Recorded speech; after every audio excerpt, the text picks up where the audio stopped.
Hello viewers, কেমন আছেন সবাই? আজকের ভিডিওতে আমি ফটোশপের স্মার্ট অবজেক্ট নিয়ে বিস্তারিত আলোচনা করব। তো আমার নাম দেবমোদ আর আপনারা দেখছেন Dmtechnic। তো চলুন শুরু করা যাক।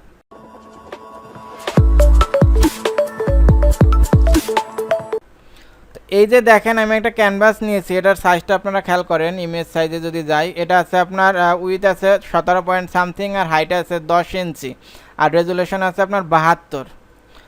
এই একটা পিকচার, এটার আপনারা সাইজটা খেয়াল করেন। এটার উইথ হচ্ছে আপনার 93 পয়েন্ট সামথিং, আর হাইট হচ্ছে আপনার 62 পয়েন্ট সামথিং, রেজুলেশন সেম 72। তো দেখেন আমার ক্যানভাসটার তুলনায় এই পিকচারের সাইজটা কত বড়।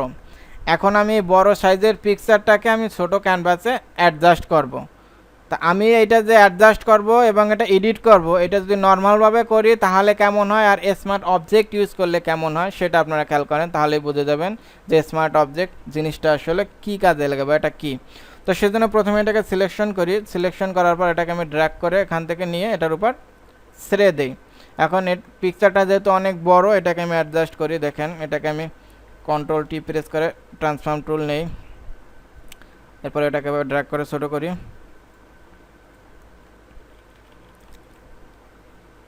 এটাকে আরও ছোট করি।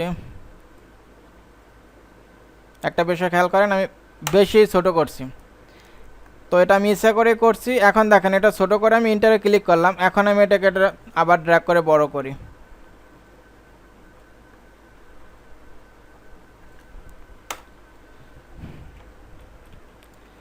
এখন আপনারা একটা জিনিস খেয়াল করেন, এই যে ইমেজের কোয়ালিটি, এটা কিন্তু নষ্ট হয়ে গেছে। সেই আগের যে ইমেজটা ছিল সেটার কোয়ালিটির সাথে এটা কিন্তু কোনো মিল নাই। এর কারণ কি, এটা তো অনেক বড় পিকচার ছিল। আমি যখন এটাকে ছোট করে ইন্টার মেরে ছেড়ে দিয়েছি, তখন আপনার ফটোশপ মনে করলো যে আমার তো বড় পিকচারের দরকার নেই, আমার ছোট পিকচারের দরকার। ওরা কি করলো, এটার যে বাদ বাকি যে ডিটেলস ছিল সেই ডিটেলসগুলো এরা সরাই ফেলছে, ছোট করে ফেলছে, মানে কনভার্ট করে ছোট করে ফেলছে, যার ফলে কোয়ালিটি নষ্ট হয়ে গেছে। এখন আপনি যদি চান যে আপনার যে মেইন ইমেজটা ছিল সেটাকে ছোটো ক্যানভাসের উপর ফিট করবেন এডিট করে, কিন্তু কোয়ালিটি সেম, সাইজ সেম, সব সেম রাখতে চান, তাহলে আপনারা কি করবেন, স্মার্ট অবজেক্ট ইউজ করবেন। তো দেখেন, আমি এটা ডিলিট করে দেই, এটাকে আবার নিয়ে আসি। তো এটাকে আমি এটার উপর আপনারা ক্লিক করবেন, ক্লিক করার পর কনভার্ট টু স্মার্ট অবজেক্টে দেবেন। যখন এই আইকনটা ক্রিয়েট হবে তখনই মনে করবেন যে এটা স্মার্ট অবজেক্টে হয়ে গেছে। তো আগের মতো এটাকে আমি কন্ট্রোল টিতে প্রেস করি, ট্রান্সফর্ম টুল, এরপর এটাকে ড্র্যাগ করে ছোটো করি।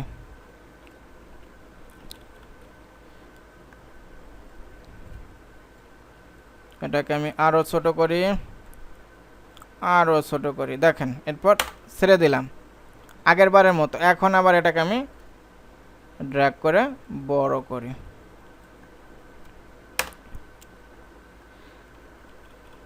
এখন আপনারা খেয়াল করেন, এর যে আপনার ইমেজ কোয়ালিটি, এর ইমেজ কোয়ালিটি কিন্তু আগেরটার মতো সেম রয়েছে, এটা কিন্তু নষ্ট হয় নাই।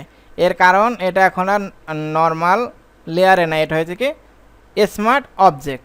এখন আমি এডিট করার জন্য কি করব, এটার উপর ডাবল ক্লিক করব। দেখেন, ডাবল ক্লিক করলে কি হলো, দেখেন এখানে ডাবল ক্লিক করার সাথে সাথে এই যে দেখেন, এখানে লেয়ার 11.psb, এখানে কিন্তু আমরা ফটোশপে জানি কি পিএসডি, এখানে কিন্তু নতুন একটা ফরম্যাট ক্রিয়েট হয়েছে। যেমন এই যে লেয়ার 11.psb, এখানে বি অর্থ হচ্ছে আপনার বিগ ফাইল।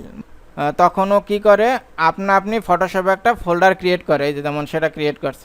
এখন দেখেন, এখন আমি এইটা সব এডিট করব। তো কিভাবে করব দেখেন, তো আমি এইটার উপর একটা ছবি অ্যাড করব আর কি। সেজন্য এটাকে প্রথমে এই সার্কেলটাকে আমি আলাদা করব। ইলেকট্রিক্যাল মার্কিউ টুল নিছি, ট্রান্সফর্ম সিলেকশন, এটা আমি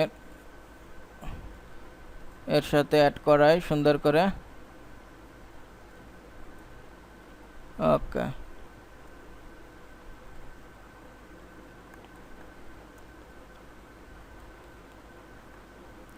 এটাকে একটু জায়গায় একটু নিচে নেই, ইন্টারে ক্লিক করি। এরপর কন্ট্রোল জে, একটা ডুপ্লিকেট লেয়ার নিলাম। এখন এখানে আমি একটা পিকচার আনবো, এই যে পিকচারটা, এটার উপর। এখন দেখেন অলটা প্রেস করে এটা আমি ক্লিপিং মাস্ক করব। দেখেন ক্লিপিং মাস্ক করলাম, ক্লিপিং মাস্ক করার সাথে সাথে কিন্তু এটা অ্যাড হয়ে গেল। এরপর আমি কি করব, কন্ট্রোল এস দিয়ে এটা সেভ করব। এরপর সেভের পর আমি যাব আমার সেই মেইন যে ক্যানভাসটা সেটার উপর। এই যে কিন্তু দেখেন আমার সেই মেইন ক্যানভাসটা আর কি, এই দেখেন। এখন আপনারা খেয়াল করেন সেই যে বড় ছবিটা ছিল সেই ছবিটাকে আমি ছোট ক্যানভাসের উপর এডিট করে রাখছি। আপনার সেম সাইজ কিন্তু একটু নষ্ট করে না, এবং কোয়ালিটি একেবারে 100% যেমন ছিল তেমনই আছে। কারণ এই যে যে এডিট সব কিছু হয়েছে কিন্তু আপনার এইখানে যে মেইন যে ইমেজটা ছিল সেটার উপর। তো এটাই মূলত হচ্ছে স্মার্ট অবজেক্টের সুবিধা। আপনার ইমেজের কোয়ালিটি বিন্দুমাত্র নষ্ট না করে আপনি এডিট করতে পারবেন। তো এই ছিল আমার ভিডিও। এটা বুঝতে যদি আপনাদের কোনো সমস্যা হয় তাহলে অবশ্যই কমেন্ট করবেন, আমি রিপ্লাই দেবো।